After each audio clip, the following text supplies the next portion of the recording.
Okay.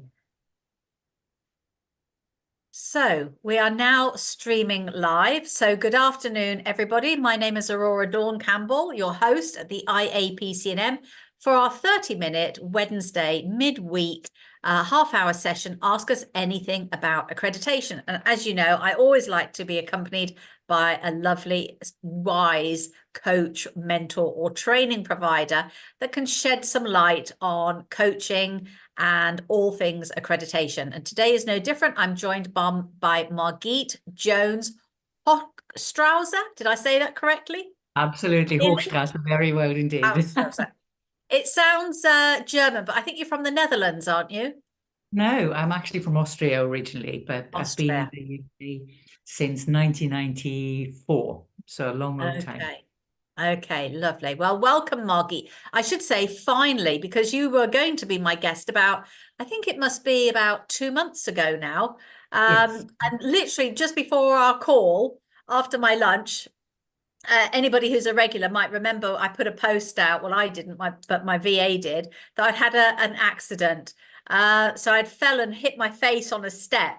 And Margit was very kind. I went on the call thinking I'd be okay, but just talking to somebody so soon afterwards just made me well up, and I was crying and my lip was getting bigger and bigger. And Margit was giving me virtual healing and sort of really calmed me down. So you didn't get to meet Margit, but I spent a lovely half hour with her. So welcome back. Thank you for your flexibility and kindness. I really appreciated that.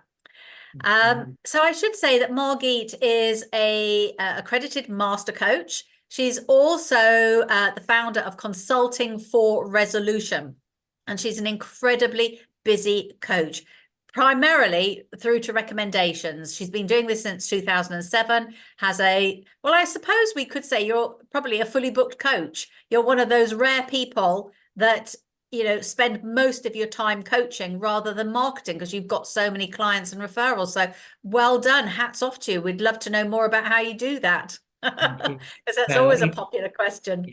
yeah, Um, absolutely. but before we go into that, let me just set the scene for anybody who stumbled across our call.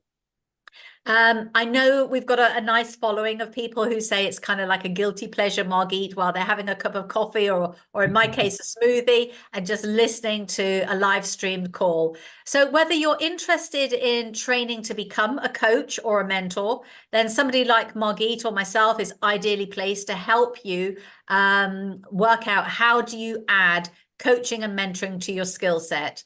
Or maybe you're interested in working with a coach or a mentor, and Margit is ideally placed to help you interview and work out if that's the best coach for you. And you might actually also be interested to know that we do have downloadable e-guides on how to choose your coach or mentor and how to choose your training provider. Because as I'm always saying, please, please, please do your due diligence, interview the people that you've shortlisted to support you, either personally and or professionally. Maybe you're a coach and you've been coaching like us for a long, long time, and accreditation has kind of been something that's rumbled along in the background because it's an unregulated market. So my thoughts around that are it's probably better to do it voluntarily before it becomes mandatory. Do it sooner rather than later. Do it because you want to do it. It really shows that you care about your profession and your clients. So we can answer your questions about adding accreditation to your evidence portfolio. Maybe you're a training provider or a university and you're looking to attract more international students and wonder how accreditation will help you rise up the league tables and attract more high-paying students. So all of those questions and more. My lovely VA, Gillian, will be on social media, all the different platforms. This is streaming live too, and she will send us any questions that come in. Otherwise, we will just be having a lovely chat. So I like to start these sessions, if I may, Margit, by just asking a personal question around something that's not work related. So outside of work, what do you do to nurture yourself? What fills your heart with joy, I wonder? Well, it is in the first instance, of course, working with clients and seeing clients rise, walk alongside them, that we all do that out of passion. And the other time I have a little doggy, so my doggy is a big priority as well for me. and I also enjoy painting. I discovered that fairly recently, and I love dabbling with colors, with images, expressing situations, emotions, and putting them down on a canvas. And I just love learning new skills. So that painting is one of those skills that I'm just exploring at the moment. I've also, you can see the piano in the background. I've also started to learn the piano a little bit whenever I've got a bit of time. So I guess Yeah. that fills my time, and family, of course. I mean, that's kind of a given as far as I'm concerned. That's got to be a priority. Yeah, definitely. Well, we've got in the UK that series, The Piano. Are you watching Yes, that? yes, I have It's been watching it. amazing. It is brilliant. I mean, the talent there, some of those people. I mean, this one guy that was creating his own music, learning it by himself as well, and Yeah, just sitting down and playing the most amazing yeah, music that was just filled with drama, filled with a story, really. And yeah, that's very, very yeah. inspiring. Have I've you been only watching? just discovered it. Mm, I know there are YouTube clips, and I assume it's the same sort of thing where you see a YouTube clip and somebody's sat at a piano at a train station or they're busking and then somebody else joins in. But I didn't realize it was also a program oh, and yeah. that there was a competition and a winner at the end. But I've only seen one episode and I was blown away Yeah. by Claudia does a the great job, standard. actually, as well. Yeah, Yeah. I mean, I thought she was an odd choice for it, but yeah, Yeah, it's I very, thought very so too. nice. Yeah, yeah, it's brilliant. But it's fantastic Yeah, work with the two judges up there as well, in terms of yes. looking they're And very what appreciative. great judges. Yeah, I think so too. I think so too. Very, Yeah. very amazing. And they recognize what I like about it a lot is very similar to what we do. They recognize the talent in people. They don't just look for somebody who's just well trained and up to the, kind of up to the hilt and just sits there and plays. They look for the overall package. I mean, there's been children performing there, which I think is absolutely amazing. So yeah, it's Mm, mm. well worth watching, I think. Yeah. I think these programs where they're not looking for the classically trained professional, they're just looking for the ordinary person on the street. It just makes my sort of jaw drop in awe of the talent, the hidden, unsung, unseen talent that everybody has, really, whether it's the piano, whether it's painting or something. Everybody's got something, and I just love. I mean, I don't want to watch these programs, but I love the fact that there's cooking, there's pottery, there's sewing, there's interior designs. That programs are coming out for the aspirational average person just to showcase their passion and their work. So Well, maybe it we'll is. see you at a train station playing the Oh piano no, no, one I don't think so. I don't think so. I don't think that'll happen. But I like the fact that, as you just said, it just emphasizes, it gives the opportunity for people to do something artistic and to get inspired, to get the courage up to actually sit down. And you can do something in just 10 minutes, and it helps you wind down. It helps you with kind of recharging your batteries. And I think a lot of people forget about that and about those options. It's not just day. having to sit there and kind of I don't know, put some music on to relax. You can also produce something and still feel that you're winding down. Yeah. I wonder if social media's got a lot to say for that sort of situation. Although social media's showcasing a lot, but corporately, people work 9 till 5 Mm. or whatever. Then they come home and they're in front of the TV just to decompress or in front of the computer. And Yeah. maybe hobbies have started to take a back seat. I don't know. See, I'm not sure whether actually through the pandemic people have rediscovered all of them Okay. and Yeah, started maybe. to explore a little bit, and maybe Yeah. that's why all these programs are out now. But what, of course, we see happening now that everything's sort of back to normal, whatever that is, Yeah. and that people may be falling back into the sort of routines that they have been doing prior to COVID, and more so. It is definitely a big issue with a lot of the corporate clients that I'm working with, is about finding that, or being brave enough to find themselves that space, and Mm, and also to then not just go, and I'm invertively using the word just here on purpose, is mm, switching on the telly and just letting yourself to sit there and be fed by something. I mean, it's a very good thing to decompose. What do you call decompose? Is that right? Decompress. Decompress, that's the word. Sorry, thank you. So, but equally, it's also very rewarding to do something different. So yeah, and it works the same It way. is. Yeah. And I think hobbies are a great way for, particularly for executives who are very stressed. You know, they've got a lot of weight on their shoulders, performance-wise, a lot of responsibility, staff, etc. To have a creative outlet so that they don't burn out. They need something other than family and work, family and work. They need something for themselves, don't they? Yeah, often what we find is that when an executive is, because obviously the job is very, very demanding, when they then come off it, unless they have something else there to go to, the tendency is, because they also enjoy what they do, because otherwise they wouldn't, many of them Yes. doing it. So as we all know, and we coaches know that really well too, that sometimes time goes and you go, oh my God, it's 12 hours. I've been here 12 hours. I didn't realize, or even 14 or even 16. And of course that if you do that repeatedly over a long period of time, then that is can be quite damaging to your body and to your mind as well. So having something else to go to at the end of the day, and that's what I found with my clients a lot, when they have something else to go to, so may that be a choir practice, may that be learning an instrument, they may be part of a community that they're taking a role within, doing something, contributing somewhere. Let's say they are part of a community center that works with children or trains children or something like that.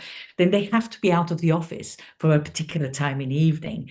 And then for that period of time, they cannot consider work. And that helps the mind to change and also recharge in a different way. So, and that really helps with keeping that under sort of a certain, keeping a balance. Yeah, yeah, that's really important because I read the Blue Zones when it came out many years ago about the 5 parts of the world where, and I can never say this word, centenarians, people Yeah, live to be over 100 and healthy. I don't mean they're just sat there rattling with pills. These are yeah, healthy, active 100-year-olds. So there was Sardinia, there was a place in California. I can't remember all the others. I'm not going to list them in case I get them wrong. But one of the key denominators was that they had another sense of purpose outside of work. And that yeah, other sense of purpose was a community. Like you said, it could be the choir, it could be the church, it could be the local cafe, but they felt valued and needed in yeah, another place outside of their traditional work or the family. And the other things were, they drank very moderately. They only ate meat once a week. They had usually their own gardens, so they were yeah, very active. Of course, these were wartime children, so they were used to foraging, growing their own food, and they've maintained that throughout their life, and haven't overindulged just because it's not a wartime situation. They haven't gone to the other extreme, whereas we're yeah, seeing a lot of obesity today because we've got more malnutrition than we've ever had before. But the wartime babies, they haven't adopted that sad diet where they will eat everything prepackaged. They were used to growing their own. They're still growing their own, so they're still fit and healthy.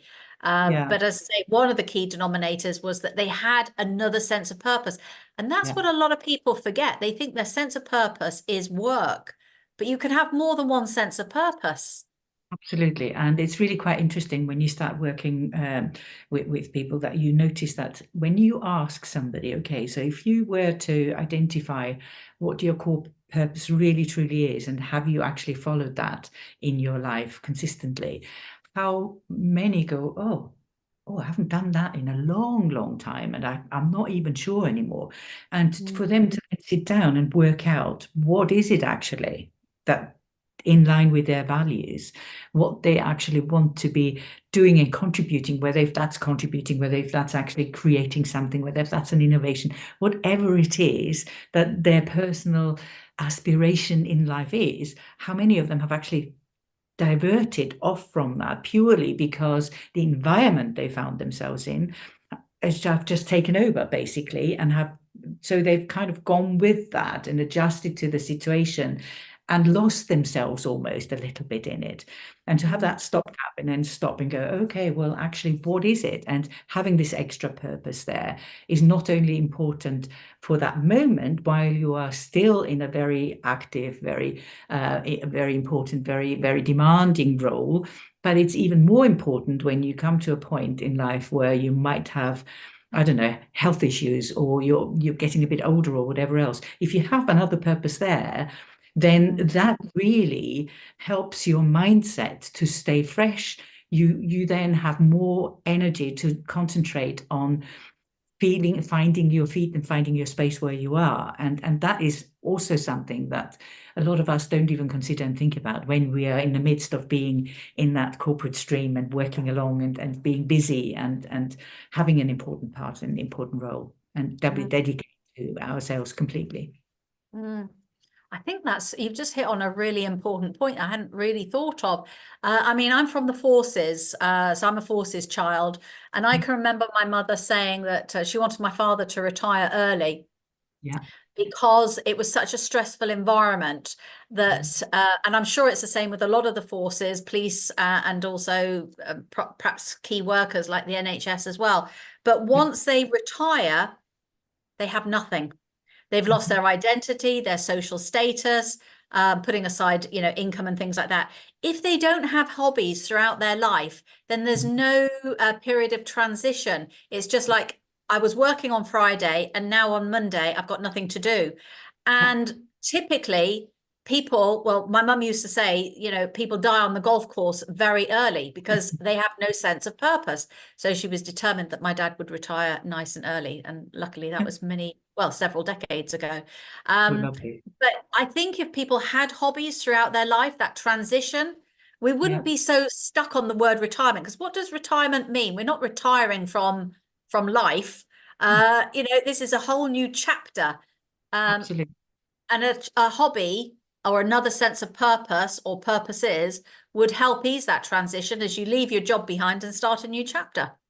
Totally. And there are so many things out there to explore as well. It also allows us to have that extra purpose, allows us to then have a bit of a helicopter view on what we're currently doing. So if we're not retired or not retiring, even if in the middle of our life, very often we're so absorbed with what we're doing right now, and we're 150% engaged in that.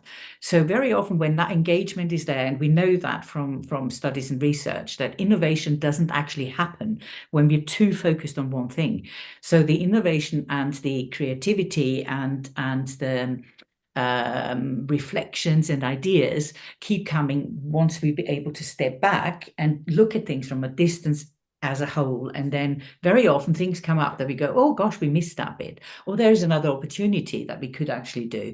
And that just allows us then also easily in a flow you create a value without hard craft, without effort, and without grinding for 24 hours and whatever else it is. So that extra purpose gives that space again, for us to step out of what we're doing and having a different perspective on the other side of the purpose, the other purpose that we're doing. And it gives us different ideas, different views on things. And I think that sometimes really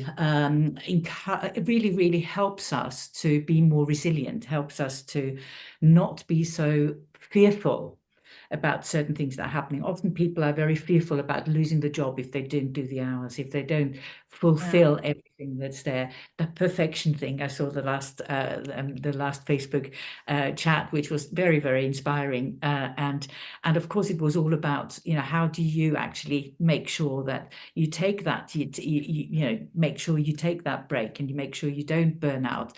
And so even for that case, it's just it just helps massively to step away and have a look at that.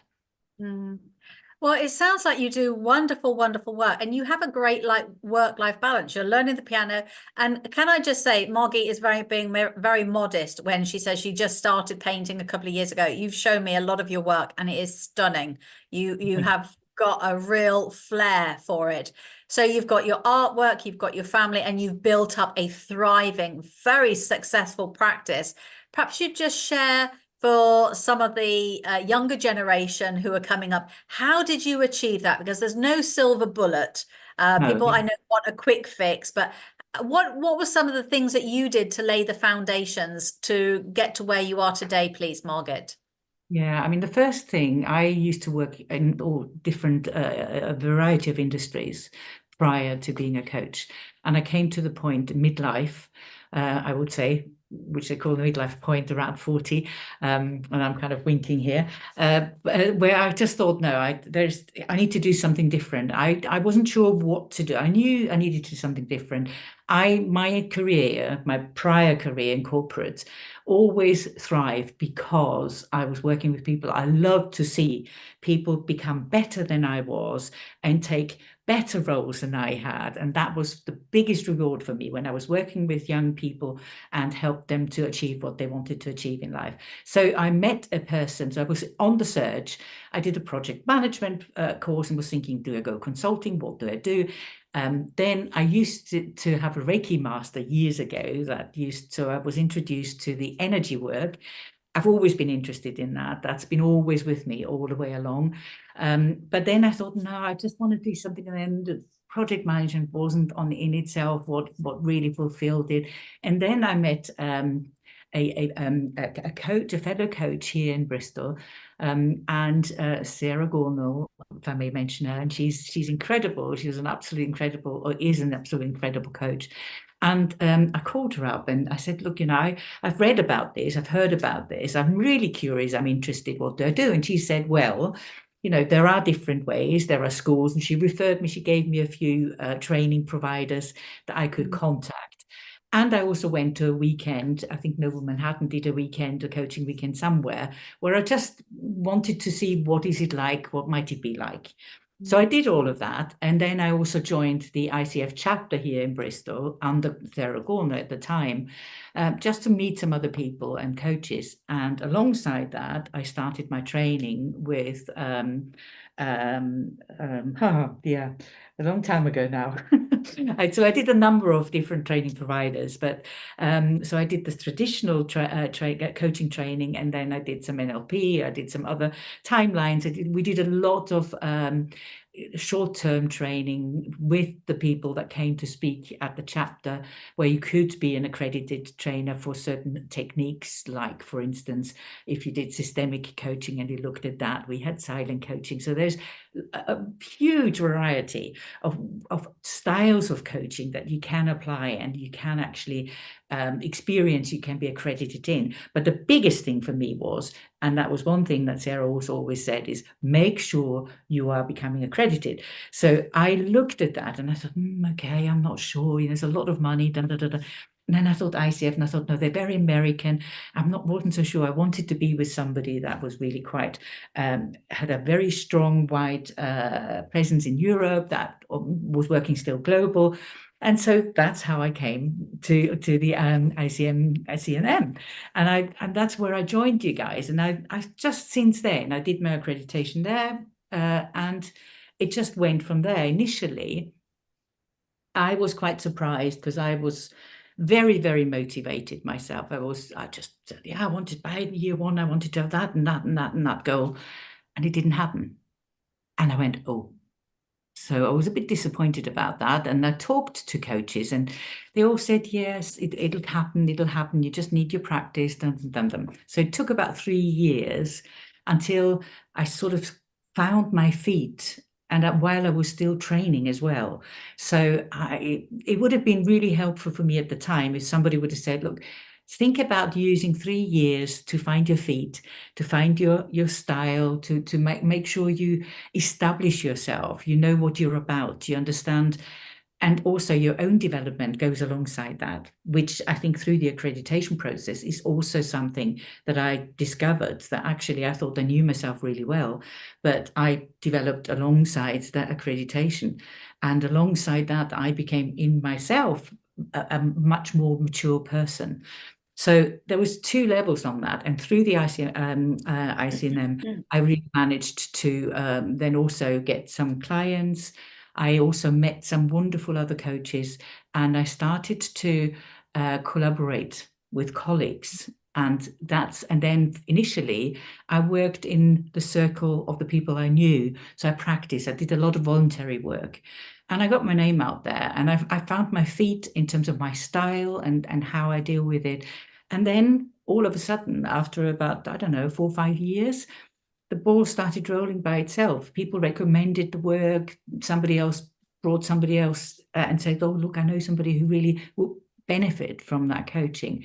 And I kept training. I kept going to the courses. I kept checking what's out there, kind of getting involved, attending courses. Even sometimes I thought, oh no, I know that topic, and I thought, no, actually, I'm just gonna. It's a different approach. I want to just hear how that goes and what angle they're coming at it from, and that was really, really valuable. And the regular exchange with other coaches. And so what's been happening is that through that, I initially wanted only to work within individual people, independent people as an independent coach, and not necessarily in the corporate arena, because that's where I came from. And I thought, no, I just want to be working with people that aren't in the corporation.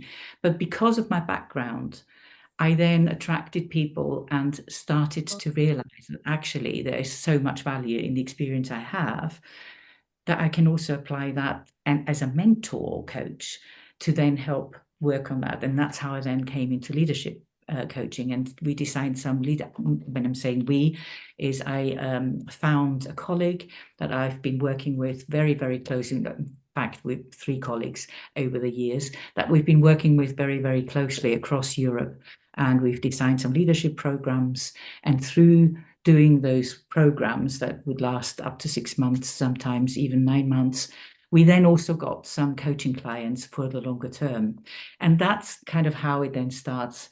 But again, it's always about keeping on the ball and also doing your homework and doing the newsletter, making sure you're in contact, and never lose the passion for it, and taking those rest bites to nourish yourself again as well. So yeah. So Wow. that's Well, there's a lot to unpick there in terms of tips and techniques. As keep your CPD up, the importance of accreditation, and thank you for that feedback. It's very valuable, Margit, as to why you chose the IAPC&M. It's network like an Olympian. It's collaboration, not competitors. If you have a mindset of collaboration, then you've got half the workload, double the fun, and you never know what doors it's going to open. So there's a huge, and also the self-care. There's a huge amount of gems that you said in that. So thank you for sharing that, because it sounds like you waited actively, very, very productively. And if people could appreciate that it does take more than 3 months, because I'm always getting emails from students to say, I got certified or I became accredited 3 months ago and I still don't have a client. And I'm talking to them all, what are you doing? Are they writing prolifically? No. Are they networking prolifically? No.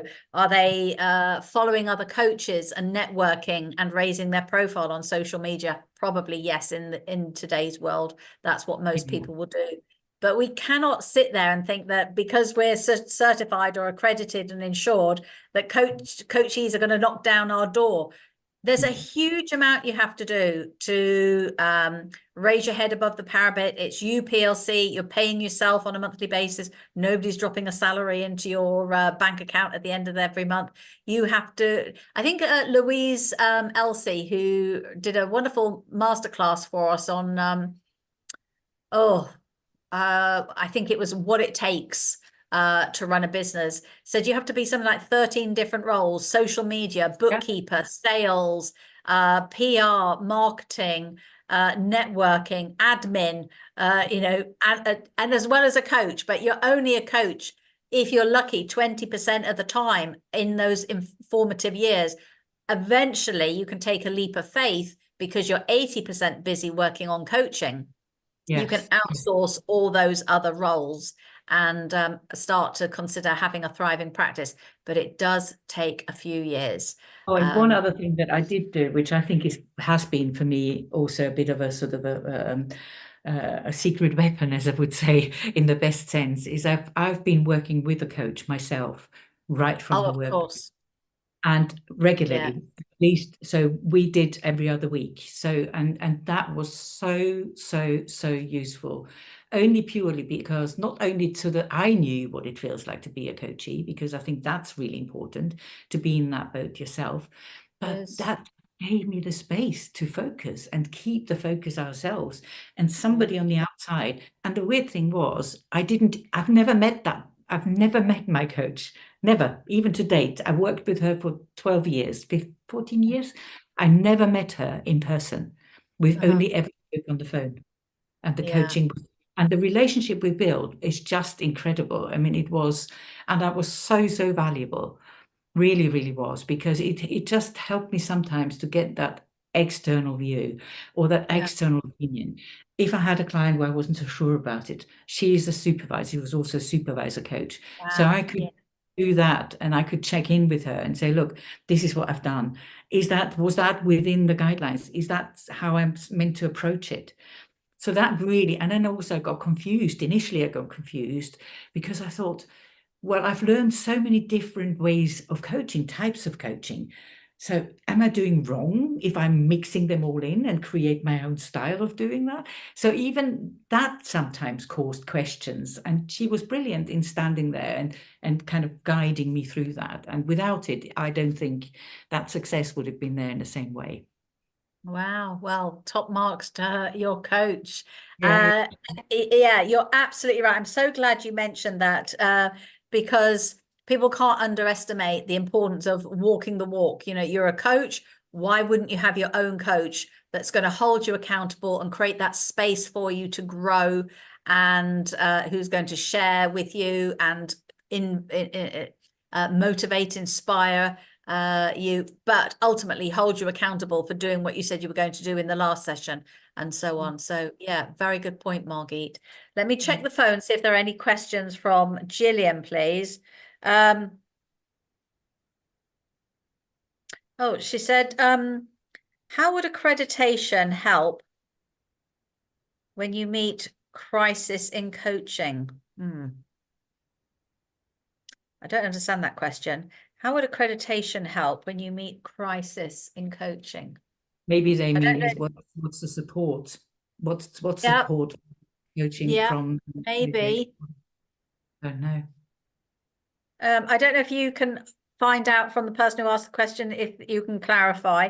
But I'm also conscious of the time because it is a half-hour slot and I don't want to keep you. You're a busy woman. But what's coming up next, Margit? What are you looking forward to? Yeah, I mean, I've got a few things, gems in the bank. I haven't yet written my book, so that's something that we've been talking about, Dawn, and Yeah. you've really kind of inspired me to do that. It's something that's there in the background. I've got a very large coaching group at the moment, so I'm really focused on that at the moment. Want to progress my art. Looking forward to going to Campbell soon, so that's nice. I'm looking forward to that. And other than that, I just enjoy working with people and looking forward to anybody I meet. So yeah, and staying healthy. That's the most important thing for me. Exactly, exactly. Oh, how does coaching help when you're coaching somebody who is in crisis? How does coaching help if you coach somebody If who you're an is in? accredited coach, how did the Yeah. coaching help you when you were coaching somebody in crisis? Oh, okay. So, from my experience, when we talk about crisis, are we talking about somebody mentally in a crisis? Are we talking about somebody in? So there's different ways of clarifying for the coach in the first instance. What are we talking? What's the crisis about? And then the next thing is if it's a mental crisis, there is a really important question also to ask and see, is it actually, are they actually have they actually got a therapist as well, a psychologist or something like that to work with them alongside? So then the coaching would then more focus about the here and now and the future, and focusing on the value and focusing on where they want to go and helping them get clarity and take one step at the time and help them to make that first step, I suppose, and support them with that. That's what I would know. What would you say, Dawn? I would say that accreditation, I'm going to take the question in a slightly different way, because I'm guessing it's from somebody who's not English, because I can't quite understand it. But I would say that accreditation helps me as a coach when I'm dealing with somebody in crisis, because I understand about boundaries, safeguarding, and Absolutely. what my limitations are versus signposting somebody to a therapist. So helping the client build a dream team other than me as their coach. And Absolutely. accreditation proves that you understand standards, ethics, safeguarding, boundaries, etc. Whereas there'll be a lot of coaches out there with the best of intentions who don't understand that. And we know that when you're accredited, you do understand it because it's part of the accreditation process. That's Yeah. what I'm thinking maybe is Brilliant. an answer. But if it's not the answer, we'll find out for the next time. Well done, But because I've been so integrated in that I didn't even. well, I don't know. It could be completely wrong, but that was my initial thought on it, that being accredited gives me the credibility and the confidence to know my boundaries, my limitations, what sort of crises I can help with. But without more detail, I don't think either of us can expand on that. So other than the IAPC&M directory, Margit, where is the best place to find you? If somebody's listening to this thinking, Margit's the coach for me, I want to work with her. Other than the IAPC&M directory, because I assume you've got a profile, but it's not mandatory. You know, people with their own websites don't tend to create one. How would people get hold of you, please? I do have a LinkedIn profile as well. So you find me on LinkedIn, you find me on Facebook, you find me on my website, which is www.consulting4, that's the number 4, resolution.com. So there's all the details on there. Just email me, phone me. I'd be delighted to talk to you and support you in any shape or form that I'm able to do that. So looking forward to what's next and see what's happening, and go for it is what I say to everybody. It's an absolute joy that we are able to do what we do as coaches. It's the best profession I can have chosen, and I recommend it to anybody. Yeah, I agree. I mean, I find it very rewarding. I find it deeply humbling and a privilege to work with clients. It gives me the lifestyle I want, living in France and Spain and my motorhome. So it's, it's all good. That was actually one of the reasons with the dividing my times between Austria and the UK initially. Yeah. Sorry. Yeah. Sorry. So I'm just conscious of keeping you, because I know I did say half an hour and I know you've got to get on, but thank you very, very much, Margit, for coming back. I really appreciate your care some months ago when we first started the session and I said I couldn't go on. Thank you for coming back. So anybody who wants to work Margit, you know how to get hold of her. Any questions, or if this person wants any further clarification about the crisis, or indeed wants to work with Margit around the crisis, particularly if it's in the corporate world, Margit's ideally suited to help you. Otherwise, stay safe, everybody. Enjoy the rest of your day. And I will see you same time next week with another lovely guest. Thank you, everybody. Thank you. Bye-bye, Margit. Bye. Bye.